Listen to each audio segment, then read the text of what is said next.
계속해서 창세기 1장 말씀을 증거하는데요. 지난주에는 창세기 1장 1절 말씀을 이렇게 여러분들과 함께 나누었습니다.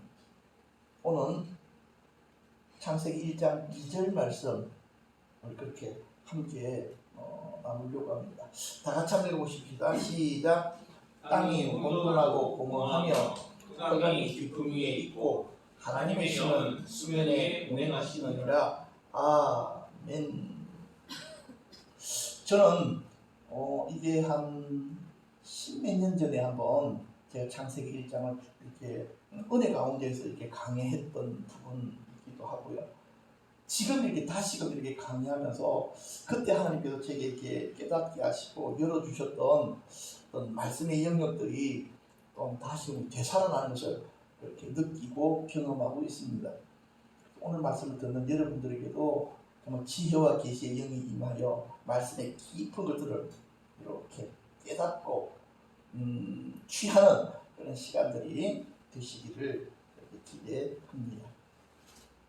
자, 그런데요, 오늘 창세기 1장 2절 말씀에 들어가려고 하면요, 갭이론이라고 하는 창세기 1장 1절과 2절 사이 요 원리들을 여러분들이 조금 이해하실 필요가 있겠다 하는 생각을 하고 요 부분을 먼저 다루고 안에 있는 말씀들을 다루려고 합니다. 갭이론이라고 하는 것은 정상적인 이론이 아닙니다. 사실은. 근데 주로 이 갭이론을 주장하는 사람들은 정통에서 조금 이렇게 벗어나 있는 사자가 붙어있는 그런 단체에서 많이 사용하는 이론입니다. 인터넷 들어가 보니까요, 여기에 대해서 좀 이렇게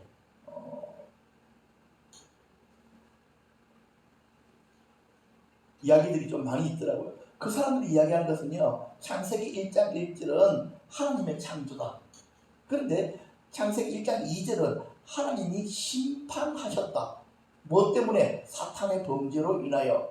그래서 베드로서 2장 4절에 보면 하나님이 범죄한 천사들을 용서하지 아니하시고 지옥에 던져 어두운 구덩이에 두어 심판 때까지 지키게 하셨다.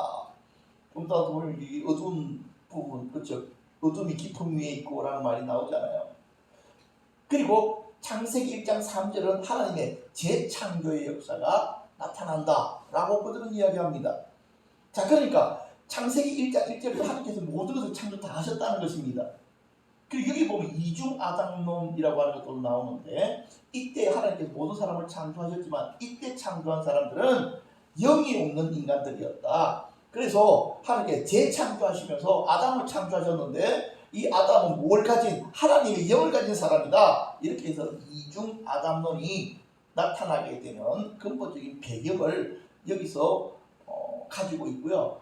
또 성락교회 김기동 목사 같은 경우에도 여기서 이런 이론들을 가지고 이때에 하나님이 심판하심으로 말미암아 그때에 그 앞에 창조되어졌던 사람들이 죽고 그 영이 마귀가 되고 마귀가 되어져 가지고 그 다음에 사람의 몸에 들어오려고 한다. 지금 그렇게 해서 김기동 씨의 마귀론의 시작도 바로 이 구절에서부터 이렇게 시작이 되고 있다 하는 것들을 여러분들에게 좀 이렇게 간단하게 설명을 드리고 넘어가려고 합니다.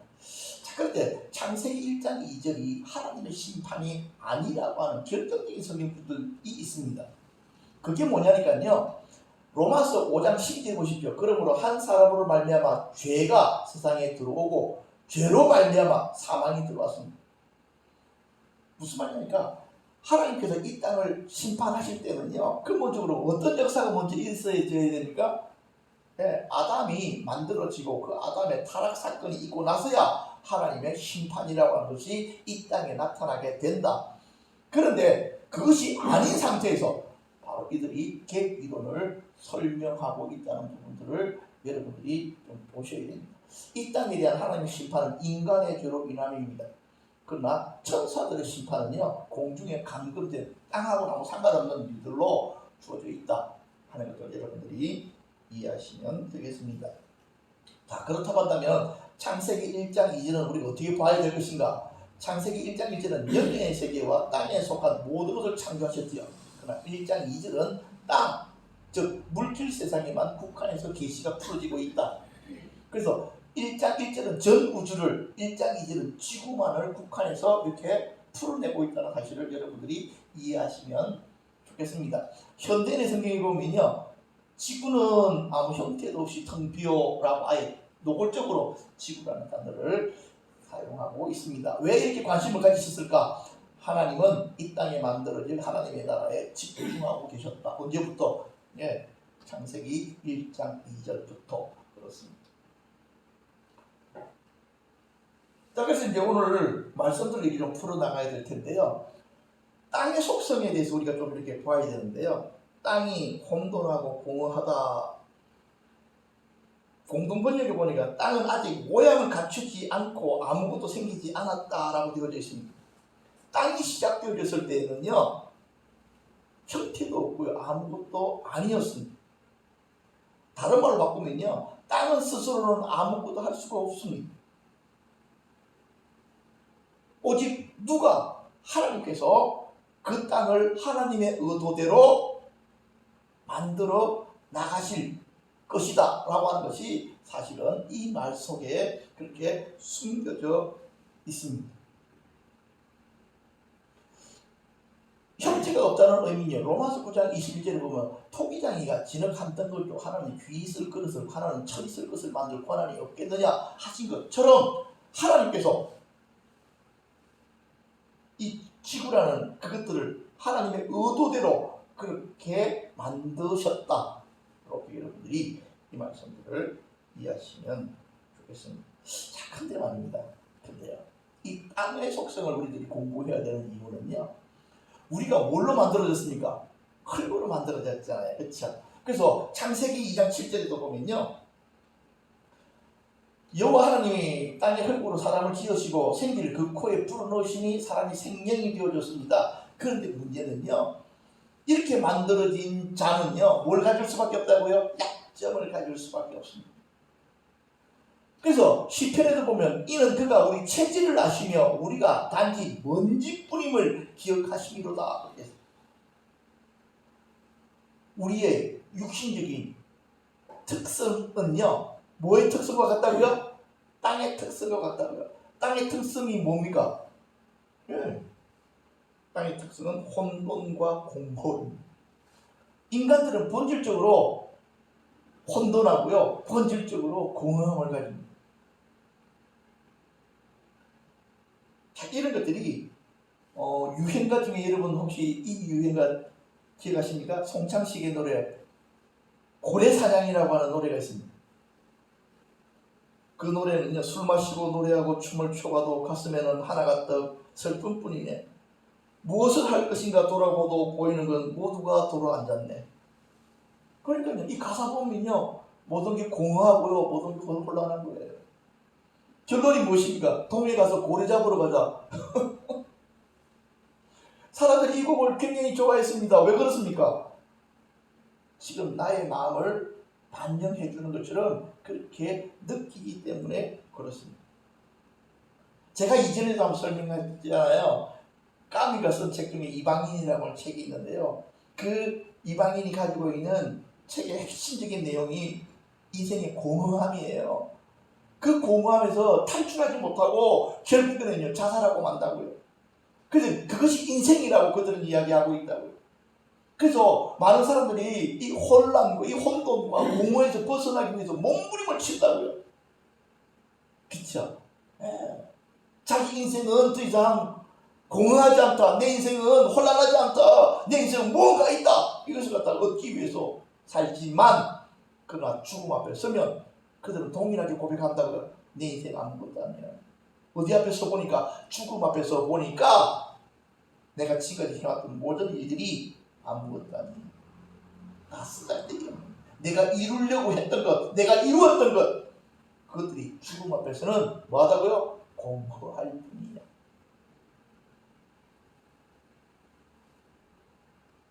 이 공허함에서 벗어나는 유일한 길이 있습니다. 무엇입니까? 하나님의 말씀이 우리 가운데 임하여 그 말씀으로 말미암아 우리가 하나님의 사람으로 창조함을 입는 것입니다. 그렇게 되어야지만이 우리들이 비로소 혼란스럽지가 않고요. 공허하지 않습니다. 선명하게 내가 누구이며 무엇을 해야 될지가 깨달아지고 그렇게 나아가지게 된다 하는 것입니다.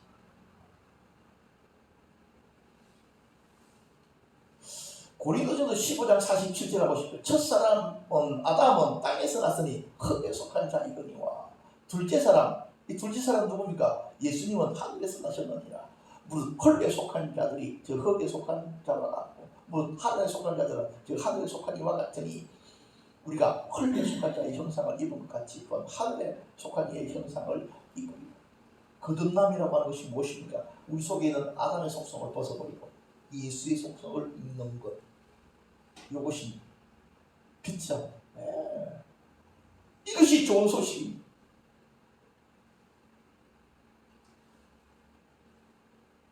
자, 그런데요, 참 재미있는 거는요, 우리가 타락하면 다시금 이 상태로 돌아갑니다.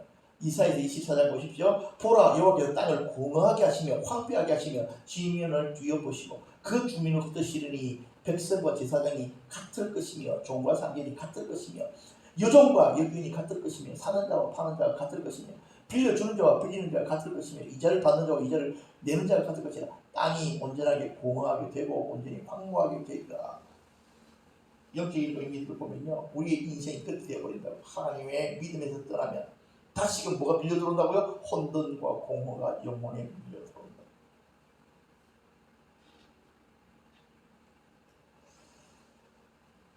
자, 그런데 그 다음 구절을 이렇게 좀 살펴보니까 흑암이 깊은 위에 있고라고 하는 구절을, 이 흑암은요 마귀의 영역입니다. 두말할 이유가 없습니다. 유다서 1장 6절에 보니까 또 자기 지위를 지키지 아니하고 자기 처소를 떠난 천사들을 큰 날의 심판까지 영원한 결박으로 어디에 가두셨으며 흑암에 가두셨다. 에베소서 6장 12절에는요, 우리의 시험은 혈과 육을 상대하는 것이 아니요 통치자들과 권세들과 이 어둠의 세상 주관자들과 하늘에 있는 악의 영들에 대합니다 라고 이야기합니다. 바울이 고린도서 12장에 보면 자기가 삼청천을 경험한 이야기를 하잖아요. 그런데 바울이 왜 삼청천을 설명하는 것일까요? 1청천은요, 우리가 보는 그냥 눈에 보이는 우주입니다. 2청천이 있는데요, 그 2청천이 어둠들이 사는 곳입니다. 하늘에 거기에 딱 묶어놓은 거예요. 3청천이 하나님이 계신 곳입니다. 기도자들이 기도하다가 제일 처음에는 기도가 순수히 풀어지다가 어느 순간 되어지면 기도가 공격받는 부분들을 느끼게 됩니다. 내 기도가 지금 어디를 통과하고 있기 때문입니까? 바로 이 부분을 통과하고 있기 때문입니다. 그래서 많은 사람들이 이걸 통과하지 못하고 중간에 떨어지는 기도를 하기 때문에 기도 자체가 어떻게 되어집니까? 응답이 없는 것입니다. 여러분들 잘 아시잖아요. 다니엘이 기도할 때 하나님께 들으시고 응답을 하시고 가브리엘 천사를 보냈는데 이 가브리엘 천사를 누가 막았었습니까? 공중에 있는 영들이 막아서서 응답을 가져오지 못하게 만들어요. 그것을 여러분들이 보고 있지 않습니까? 바로 이렇게 악한 영들이 권세와 통치자들과 권세와 이 세상 주관자들과 하늘에 악한 영들이 있는 영들이, 이 부분들을 우리가 기도 통과해 올라가야 됩니다. 그래서 마귀는요, 기도하는 자가 기도하는 걸 싫어해요. 그래서 기도하기 싫다라고 하는 마음을 계속 풀어놓아요. 아, 나는 기도하기 싫은데, 아, 나는 몸이 피곤한데, 아, 나는 지금 바쁜데, 나는 그냥 쉬고 싶은데, 계속 생각을 풀어놓습니다. 그래서 내일 걱정을 계속 밀어넣는 거죠. 아, 내일 할 일도 많은데. 그럼 내 생각인 것 같죠? 그럼 내 생각을 하신 것 같잖아요. 그 생각을 자꾸만 이렇게 해서 나게 하는 영들이 있습니다. 그래서 우리로 하여금 기도의 자리에 앉지 못하도록, 기도의 자리에 앉으면 그 다음부터 여러 잡생각을 막 밀어넣잖아. 지금 기도하다가 보면 막 흩어져서 기도 못하게 만들어. 왜? 우리의 기도가 하나님의 보좌 앞에 도달하지 못하도록 만들기 위해서. 그래서 우리가 정말 하나님 그분을 향해서 기도할 때 집중적으로 돌파하는 게 계속 밀어붙여야 됩니다. 그랬을 때 하나님께서 그 백성들에게 부으신 것들을 탁 취할 때까지 여러분들의 기도가 계속적으로 공격적이고, 기도는 부드럽게 하는 것이 아닙니다. 아주 강하게 밀어붙여야 돼요.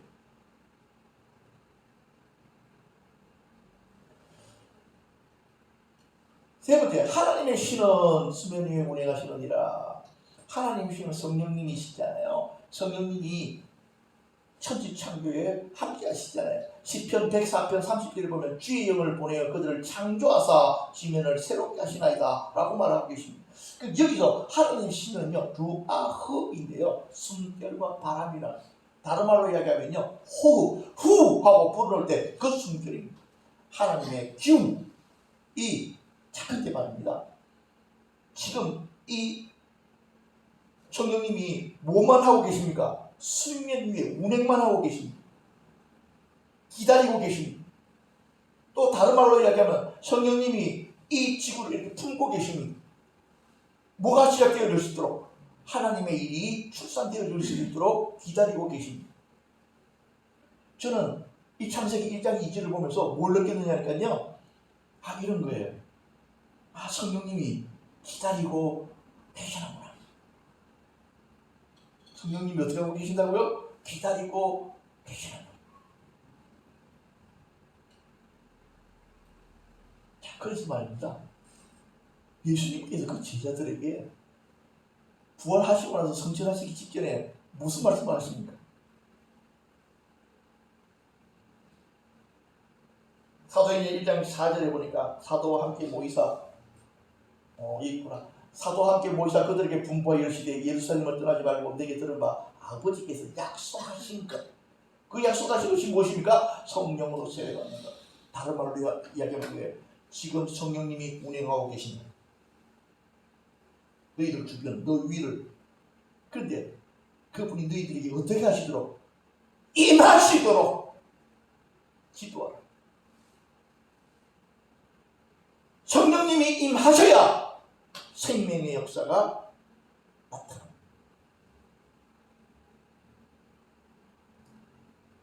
누가 이 일을 할 것인가? 보십시오. 창세기 1장 3절부터 하나님의 창조의 역사가 시작되죠. 그렇죠? 성령님이 지금 준비하고 계십니다. 모든 상황들을 지금 딱 품고 계십니다. 성령님이 임하시게 될 때 그곳에 하나님의 역사가 시작됩니다. 누가 할 거냐고요? 오순절날 예수님의 제자들이 함께 모여서 성령님이 임하시도록 요청하게 될 때에 비로소 그곳에 하나님의 역사가 풀어지기 시작했다.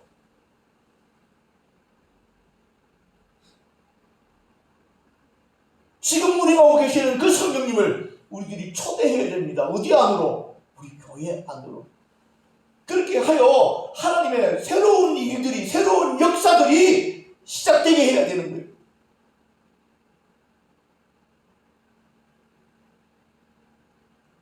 이 임무가 우리들에게 있다.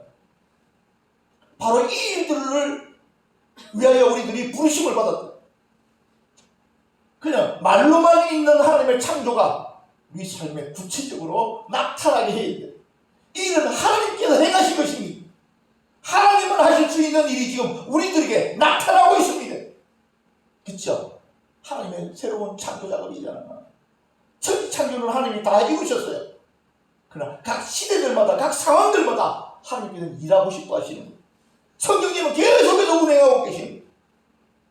누가 나를 안 불러주나? 근데 이 땅에 있는 교회들은 그 성령님에 대해서 별 관심이 없는 거예요. 그냥 내 어려움이나 풀어달라고 하지, 내 걱정이나 해결시켜달라고 하지, 그분이 실제적으로 우리 가운데 임하셔서 하나님의 새로운 역사, 그것들을 시작하게 하는 그 일에는 그렇게 마음을 주지 않습니다. 그러니까 성령님이 이 녀석들 지 필요할 때만 와서 뭔가를 좀 해달라고 하지, 지금 성령님이 하시고 싶은 일들은 따로 있잖아. 지금 많은 교회가 하나님의 일들이 막혔다고 지금 답답해하고 있습니다. 그런데 제가 볼 때는 정상적으로 돌아가고 있습니다. 그전에는 성령님이 역사 안 해도 사람들끼리 모여서 마치 성령님이 와서 하시는 것처럼 대충 흉내내면서 어떤 짓거리들을 행했습니다. 그래도 그때는 그래도 교회들은 불러갔습니다. 그러나 이제는 그런 식으로는 교회는 절대로 불러가지 않습니다.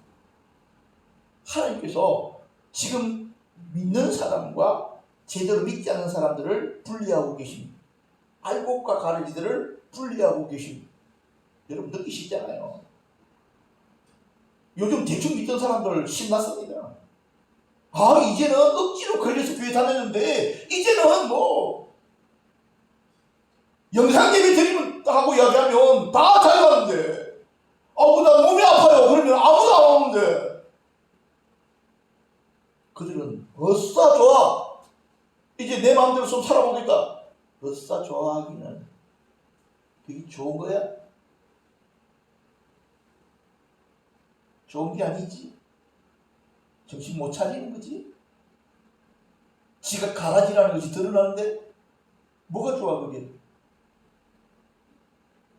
살아있는 교회와 죽어있는 교회를 하나님께서 가르고 계십니다. 더 이상 이제는 교회가 교회 간판을 가지고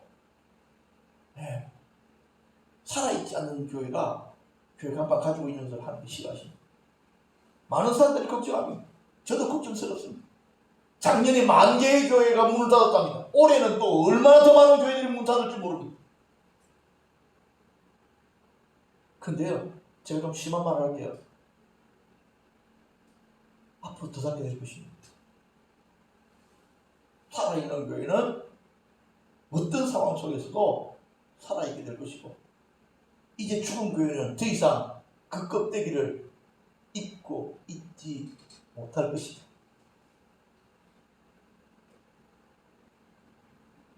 그러면 교회를 살리시는 분은 누구십니까? 성령님이십니다. 그 성령님이 임하셔야 교회가 깨어나고 살아나고 하나님의 창조의 역사들이 여전히 나타나게 되는 것입니다. 오늘 이 말씀을 마치려고 합니다. 그래서 성령님을 초대하는 것입니다. 간절히 성령님이 오시지 아니하시고, 그래서 우리가 우리 교회를 향해서 이 조국 교회를 향해서 이몸 호흡을 시작합시다. 하나님의 호흡이 교회 가운데 풀어지게 될 때 그 교회가 살아납니다. 하나님의 호흡이 우리가 전도해야 될 사람들 속에 임하게 될 때에 그 영혼이 살아나게 됩니다. 우리가 그 일들을 해야 됩니다. 그것 때문에 우리를 부르셨습니다. 그리고 그런 기도를 하면서 우리도 모르게 성령님이 우리에게 호흡하시는, 참 하나님의 원리는 놀라운 것은요, 이런 거예요. 내가 다른 사람에게 선한 일을 하려고 하잖아요. 그럼 하나님의 선한 일이 내게 임하기 시작합니다. 이것이 하나님의 법칙입니다.